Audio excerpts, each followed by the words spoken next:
Katie, Megan, Bob, coaches of the Invitational program, I just have some suggestions here.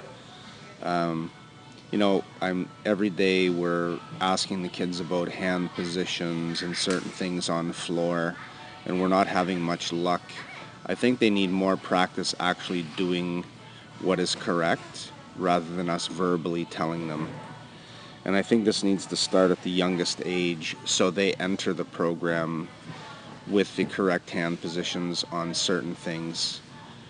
These aren't difficult things we're asking them, but I'm just going to give you an example here. If you have a group of 5 or 6 kids, we should see if we can incorporate 7 stations into their tumbling circuit in addition to what they're trying to perform on the tumbling strip. Even if it's 2 or 3 stations, at least it's some way of reinforcing what is actually desired. You'll see here what we're trying to promote here is a straight line all the way from the wrist to the ankle. So we really need to be proposing that. But you'll look here and you'll see that I've asked Lexi to put her hands down wrong. This hand, the finger should be pointing towards the camera, and this hand, the finger should be pointing towards the first hand. But this would just be a simple drill off of one knee that could be performed over and over again. Again, this one is done with the wrong hand position. This one is correct. Arms could be wider apart, but you can see here that now the fingers of the first hand are pointing towards the camera, and the fingers of the second hand are pointing at the first hand.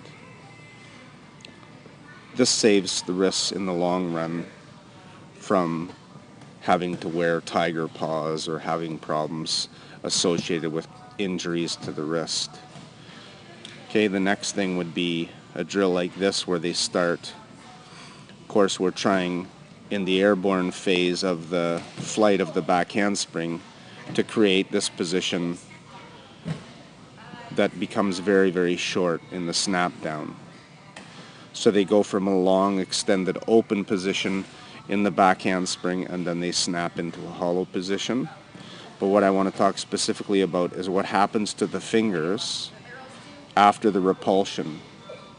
I want the fingers pointing towards the body. So they actually feel like they're dragging their fingertips off the floor at this point, and they should really create the sensation of getting rug burn on their fingers when they do that.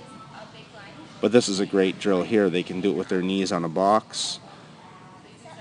Okay, and then the last one is actually also dragging the fingers towards the body, but dropping the arms towards the body as well. So you'll see that when her hands come off the floor, her fingers actually drop toward, or her hands drop towards her body. So very important and very simple. But those are just 2 examples. You could do back handspring to handstand on a box, back handspring to handstand, land on your stomach on a mat, measuring the distance from the feet to the feet, so they emphasize lengthening the back handspring. But it's quite simple to add 5 or 6 drills into your tumbling practice as long as you set up the stations. This allows the kids to achieve a lot more detail rather than just go through the motions of doing a round off back handspring or whatever you're working at.